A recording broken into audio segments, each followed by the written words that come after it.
नमस्कार दोस्तों, मैं राजकुमार मौर्य प्रखर इंडिया यूट्यूब मंच पे आपका स्वागत है। जब से 2024 के लोकसभा चुनाव का रिजल्ट आया है, समाजवादी पार्टी ने उत्तर प्रदेश में 37 सीटों को जीत करके इतिहास रच दिया है। वहीं पर सपा और कांग्रेस ने इंडिया गठबंधन के तहत उत्तर प्रदेश में 43 सीटें जीती और 5 से 7 सीटें ऐसी हैं जहां पर समाजवादी पार्टी और कांग्रेस और जीत सकती थी, लेकिन किन्हीं कारणों बस नहीं जीत पाई। वहीं पर बड़ी खबर हम आपको बताने जा रहे हैं। ऐसे नेता जो समाजवादी पार्टी को समाप्तवादी पार्टी कह रहे थे, जो कह रहे थे कि अखिलेश यादव ने अपने जीवन में कब चुनाव जीता, 2012 में जब मुख्यमंत्री बने तो उनके पिताजी के नेतृत्व में चुनाव लड़ा गया और अखिलेश यादव को श्री मुलायम सिंह यादव ने मुख्यमंत्री बनाया। उसके बाद समाजवादी पार्टी कभी उत्तर प्रदेश में चुनाव नहीं जीती। ये बात भी सत्य थी, लेकिन वहीं पर अखिलेश यादव ने पीडीए का नारा देकर के उत्तर प्रदेश में अच्छे टिकट के बंटवारे से भारतीय जनता पार्टी को परास्त किया। और भारतीय जनता पार्टी अगर केंद्र में पूर्ण बहुमत में नहीं है तो अखिलेश यादव का कहीं ना कहीं बहुत बड़ा रोल है। जो लोग हल्के में ले रहे थे, जो लोकसभा चुनाव से पहले भारतीय जनता पार्टी में शामिल हो गए या समाजवादी पार्टी के ऊपर बहुत बड़े बड़े आरोप लगाए, वो कहीं ना कहीं भारतीय जनता पार्टी में जाने के बाद ठगे हुए महसूस कर रहे हैं। और आपने देखा था लोकसभा चुनाव के पहले राज्यसभा का चुनाव हुआ, समाजवादी पार्टी के 7-8 विधायक जो बागी हो गए, जो गद्दार हो गए, जो बीजेपी को वोट दिए और बीजेपी ने उनको सुरक्षा दी। और उसके बाद जब रिजल्ट आया तो जहां जहां से गद्दारी किए थे, जिस लोकसभा से, जिस विधानसभा से हारे ही नहीं, बुरी तरह चुनाव हारे।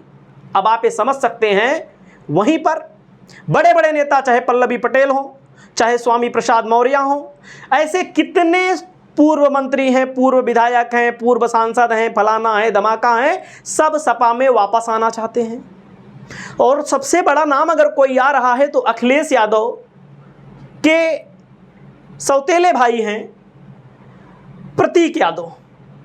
तो आप समझ सकते हैं, उनकी पत्नी है अपर्णा यादव, वो भी भारतीय जनता पार्टी में शामिल हुई थी 2022 के विधानसभा चुनाव से पहले। अपर्णा यादव शामिल हुई थी, लेकिन अपर्णा यादव को कहीं ना कहीं खाली हाथ भारतीय जनता पार्टी ने रखा है। केवल उनका इस्तेमाल किया अखिलेश यादव के परिवार को बदनाम करने के लिए कि इनके परिवार में ही लोगों की नहीं बैठती, ये परिवारवादी पार्टी है, इन लोगों को कहीं ना कहीं कोई स्थान नहीं देती। 2022 के विधानसभा चुनाव से पहले जब गई थी तो इनका नाम चल रहा था लखनऊ की सीट से विधानसभा का चुनाव लड़ाने के लिए। 2022 के विधानसभा चुनाव में इनको टिकट नहीं दिया भारतीय जनता पार्टी ने। फिर नाम चल रहा था कि इनको एमएलसी बनाया जाएगा, एमएलसी भी इनको नहीं बनाया गया। उसके बाद मैं आपको बता दूं, इनका नाम चल रहा था कि मेयर का जो चुनाव होता है, मेयर का चुनाव भारतीय जनता पार्टी लखनऊ से लड़ा सकती है, लेकिन मेयर का भी चुनाव भारतीय जनता पार्टी ने इनको नहीं लड़ाया। और अगर हम बात करते हैं तो लोकसभा 2024 में भी इनका नाम चल रहा था कि मैनपुरी से लड़ा दिया जाएगा। खबर आई कि इन्होंने मना कर दिया है कि मैनपुरी से चुनाव नहीं लड़ेंगी। अन्य जगहों से भी टिकट मांग रही थी, लेकिन इनको कहीं ना कहीं भारतीय जनता पार्टी ने केवल इस्तेमाल किया। और भारतीय जनता पार्टी 3-4 चुनाव बीत गए, 5 चुनाव बीत गए। अगर हम देखें, विधानसभा का देखें, लोकसभा का देखें, मेयर का चुनाव देखें, अभी तक इनको अर्पणा यादव को कुछ नहीं मिला है। तो अब अर्पणा यादव को लेकर के बड़ी खबर आ रही है कि अर्पणा यादव समाजवादी पार्टी में आना चाहती हैं और समाजवादी पार्टी से टिकट चाहती हैं। टिकट कहां से चाहती हैं? जहां से अखिलेश यादव अभी विधायक थे, करहल से अखिलेश यादव विधायक थे और लोकसभा के सांसद बन चुके हैं। इन्होंने इस्तीफा दे दिया। और वहीं पर बात करते हैं तो अर्पणा यादव कौन सी हैं? अर्पणा यादव, या मैं भूल जाता हूं, तो प्रतीक यादव इनके सौतेले भाई हैं, उनकी पत्नी हैं। और अखिलेश यादव तो प्रतीक यादव का जिम का कारोबार है, महंगी गाड़ियां इनके पास हैं। मतलब शान शौकत की इनकी ज़िंदगी है, राजनीति से इनका खुद का कोई लेना देना नहीं है, लेकिन इनकी पत्नी थोड़ी एक्टिव जरूर रहती हैं। तो आप देख सकते हैं बहुत अच्छी लाइफ स्टाइल ज़िंदगी जीते हैं, महंगी गाड़ियों का काफिला है।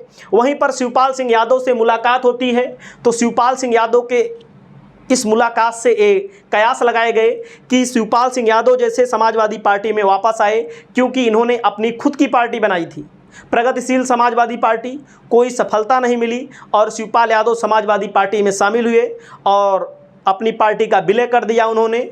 और वहीं पर उनके बेटे आदित्य यादव बदायूं से सांसद बन चुके हैं। तो जो खबर है, तो आप देख सकते हैं मुलायम सिंह यादव का जो परिवार, आंकड़े भी मैं आपको दिखाने वाला हूं। तो मुलायम सिंह यादव की 2 पत्नी, मालती देवी पहली पत्नी थी, जिनके बेटे हैं अखिलेश यादव, यानी कि जो प्रमुख तौर पर इनके बेटे हैं वो अखिलेश यादव ही इनके बेटे हैं टेक्निकल तौर पर, और इनकी पत्नी डिंपल यादव हैं। और साधना यादव इनकी दूसरी पत्नी। जब मालती देवी की मृत्यु हो गई तो इन्होंने साधना यादव से शादी की, और जब शादी की तो ये पैदा थे शादी होने के पहले। आप ये जानिएगा, ये ज़रूरत है जानने की, मतलब कि इनके घर में नहीं पैदा हुए हैं, लेकिन इनके बेटे हैं, लिखित तौर पर बेटे हैं, टेक्निकल तौर पर हैं कि नहीं इसको बारे में मैं कुछ नहीं कहूँगा। और अपर्णा यादव इनकी पत्नी है। तो ये है इनका परिवार मुलायम सिंह यादव का। बाकी और लोगों का परिवार है, उसके बारे में अलग से वीडियो बना सकते हैं। तो अगर हम देखें करहल में, तो करहल से अगर टिकट मिलता है तो करहल में बहुत सारे दावेदार भी हैं, ऐसे नहीं हैं अपर्णा यादव आएंगी उनको टिकट मिल जाएगा, लेकिन कयास तो लगाए जाते हैं। तो करहल में 22 में विधानसभा चुनाव हुआ था। अखिलेश यादव 1,48,196 वोट पाए थे। समाजवादी पार्टी को 60.12% वोट मिला था। 67,504 वोटों से यहां पर चुनाव जीते। और भारतीय जनता पार्टी ने अपने बड़े कैंडिडेट को चुनाव लड़ा दिया, एसपी सिंह बघेल को 80,692 वोट उनको मिला, और बसपा को यहां पर 15,701 वोट मिला। और वहीं पर यहां पर जातीय समीकरण की बात करते हैं तो यादव सबसे ज़्यादा हैं, 1,25,000। 2 नंबर पे साक्य हैं 35,000, बघेल हैं 30,000, क्षत्रिय 30,000, दलित 22,000, मुस्लिम 18,000, ब्राह्मण 16,000, लोधी यहाँ पर 15,000। ये है जातिगत समीकरण। उसके अलावा अभी जो लोकसभा का चुनाव हुआ, कन्नौज से चुनाव जीते हैं, सुब्रत पाठक को इन्होंने हराया है। अखिलेश यादव की पत्नी डिंपल यादव को 2019 में सुब्रत पाठक ने चुनाव हरा दिया था, लेकिन अखिलेश यादव आखिरी वक्त पे यहाँ पर चुनाव लड़े। 6,42,292 वोट मिला, 1,70,922 वोटों की लीड से चुनाव जीते। सुब्रत पाठक को बुरी हार झेलनी पड़ी और बहुजन समाज पार्टी की जमानत जब्त हो गई। वहीं पर करहल का अगर हम जातीय समीकरण इस लिहाज से देखें, परसेंटेज के लिहाज से, पिछड़ा वर्ग 55%, सवर्ण 20%, अनुसूचित जाति 20%, मुस्लिम यहाँ पर 5% है। विधायक कौन है? सोबरन सिंह यादव यहाँ से पूर्व में विधायक थे, इनकी भी दावेदारी है। पहले विधायक थे अखिलेश यादव के पहले, इनकी भी दावेदारी है। वहीं पर अगला नाम आ रहा है तेज प्रताप यादव का, जो लालू यादव के दामाद हैं। एक तेज प्रताप लालू यादव के बेटे भी हैं, लेकिन ये वाले तेज प्रताप मुलायम खानदान के हैं। लालू यादव की बेटी से इनकी शादी हुई है और ये सांसद रह चुके हैं मैनपुरी से। जब मुलायम सिंह यादव 2014 में 2 सीटों पर चुनाव लड़े थे तो मैनपुरी उन्होंने छोड़ दिया था बाद में, तो इनको चुनाव लड़ाया गया था, वहाँ से सांसद भी रह चुके हैं, इनका नाम आ रहा है। और वहीं पर अगला नाम आ रहा है गैर यादव बिरादरी से, फर्रुखाबाद से चुनाव हार गए। और ऐसा सिंपैथी है समाजवादी पार्टी के लोगों के अंदर कि फर्रुखाबाद में समाजवादी पार्टी के प्रत्याशी नवल किशोर शाक्य को चुनाव हराया गया। और इनका नाम इसलिए आ रहा है कि पहली बात सिंपैथी, दूसरी बात मैनपुरी फर्रुखाबाद सब बगल की लोकसभा सीटें हैं। गैर यादव को खड़ा करके समाज में एक बड़ा मैसेज भी दे सकते हैं, नाम इनका भी आ रहा है। लेकिन अब जो टिकट मिलेगा लास्ट में किसको मिलेगा ये तो आने वाला वक्त बताएगा। लेकिन अर्पणा यादव जो हैं वो समाजवादी पार्टी में आना चाहती हैं, देखते हैं आती हैं कि नहीं आती हैं। लेकिन बहुत तेज़ी के साथ खबरें फैल रही हैं, अगर सपा के साथ नहीं आती हैं तो भाजपा से करहल से चुनाव लड़ाया जा सकता है उनको। तो आपकी क्या राय है? आप अपनी राय जरूर बताइएगा। इस वीडियो में इतना ही। नमस्कार।